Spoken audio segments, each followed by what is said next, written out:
Hey everybody, and welcome to my in5 series where I cover a topic in about 5 minutes. The sound technician writes it and says, I'm wanting to basically record a piece of music in one sequence with one shots, drums, and rhythmic stuff, and then loop off longer stuff, extending the sequence length to as many bars as 3 minutes and 30 seconds lasts.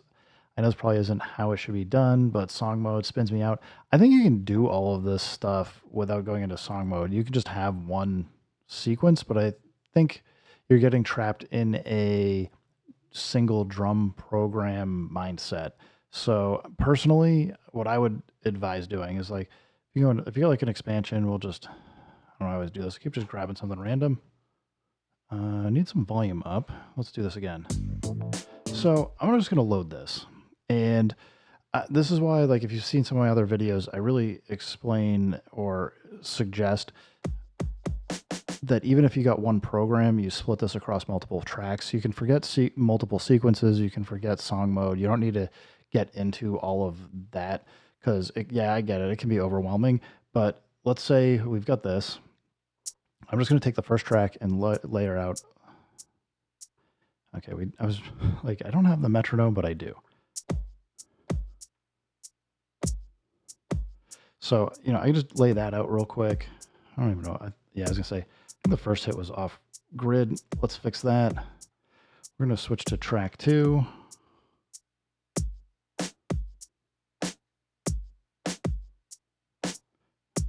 So yeah, I'm playing horribly. We'll fix some of this stuff. I think that probably belongs there. Let's even make it a little bit later. So I'm just going to go to track 3 now, and let's get some, I think these are probably hats.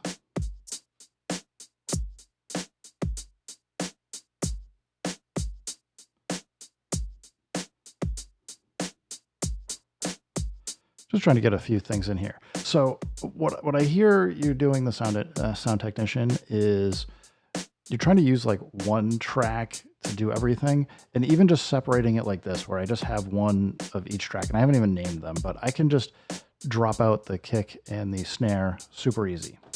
But what I'm concerned you're doing is if you're just doing everything on one track, like we'll do this on like track 17, and if you're doing that,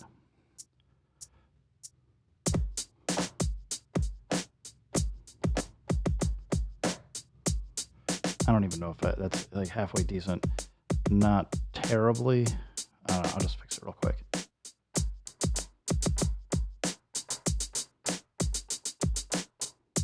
So let's just say we got that. I'm going to come back in. I'm just going to mute.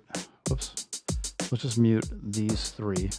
So we've got like on track 17 now. We've got like this whole thing, but I am now forced to do, like if I want to mute it, I got to mute the whole thing. So I can't automate track mutes. And if you don't know, like even though I can come into this pad mutes, I mean, I can do this. I can't record and automate pad mutes. So it forces you into kind of a strange way of trying to do stuff. So my first advice would be, again, first, even if you're just working with a single drum pad program for like a drum kit, I would go in and think about spreading things out. The reason why I'm also a little bit, I'll say, I'm a scare quote concerned, is it sounds like you're trying to create a very long pattern. Like let's say you want to do 3 minutes and 30 seconds. I mean, really the easiest way to do it is just hit the pencil on the sequence and just keep doubling the length. Like I just doubled it. So instead of being 2 bars, we're now at 4 bars. We can extend that out to 16, 32, 64, however long you want it to go for. But at some point, really you don't need all of that content because you're going to start repeating things a lot. So in my mind, it's easier to just start thinking about like what sections you have, and then you can mute and unmute content as you would like to. I think that's going to be an easier approach for you, because now if I want to come in and record a loop, I can do something like hold menu, go into the looper.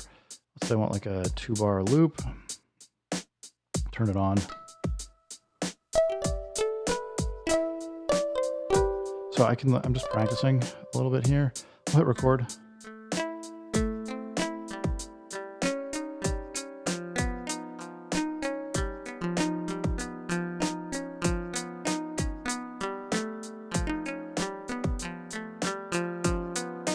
So is it great? No, but I mean, hopefully you see the point. It's like, I've now got like a 2-bar loop.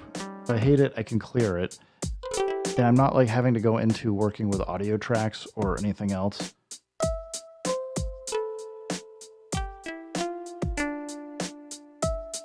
So, you know, keep it simple. I can overdub this on top of it if I like it.